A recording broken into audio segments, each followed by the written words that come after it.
Iginarahe na ng Don Mariano Transit ang kanilang mga bus bilang pagsunod sa isang buwang preventive suspension na ipinataw ng LTFRB. Kasunod yan ng pagkahulog ng isa nilang bus sa Skyway kaninang umaga. Humigit kumulang 20 ang namatay sa nangyari. Ayon sa tagapagsalita ng Highway Patrol Group, posibleng speeding ang sanhi nito. Makibalita tayo kay Mike Sabado. Tinatahak ng Don Mariano Bus ang Skyway sa pagitan ng Bikutan at Sukat nang mahulog mula sa southbound lane kaninang pasado alas 5 ng madaling araw. Nadamay sa nangyari ang isang van. Sa pagtatala ng PNP Highway Patrol Group, humigit kumulang sa 20 ang patay. Dead on arrival sa Taguig Pateros District Hospital ang 13 sa mga biktima.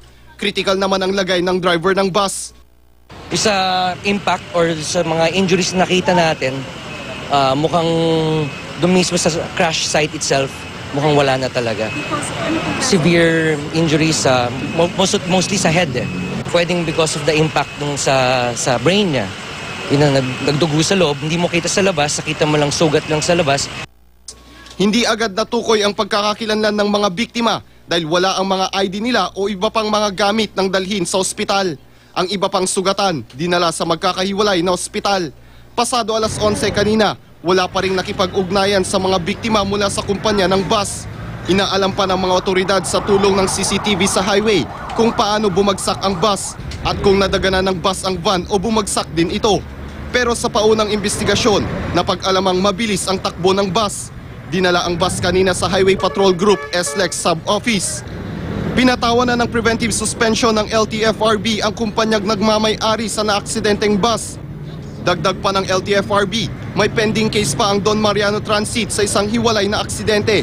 Noong July 2012, sumabit ang isang bus ng Don Mariano Transit sa bahagi ng Ortigas Flyover sa EDSA.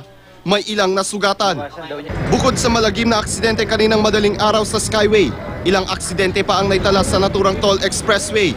Hulyo ng taong 2011 nang mahulog din ang isang pampaserong bus. Bumagsak ito sa Sukat West Service Road sa Parañaque. 3 ang patay. Enero naman ng 2007 nang isang armored van ang bumagsak sa Pasay Road sa kanto ng South Expressway. Nadamay sa aksidente ang 4 pang sasakyan. Patay ang pasahero ng armored van habang 4 ang sugatan. October 2006, isang SUV naman ang naaksidente sa Skyway Magallanes. Nabangga nito ang isa pang SUV na nahulog at bumagsak sa isang jeep. Patay ang isang pasahero ng jeep. Mike Sabado, Nagbabalita, Pilipinas.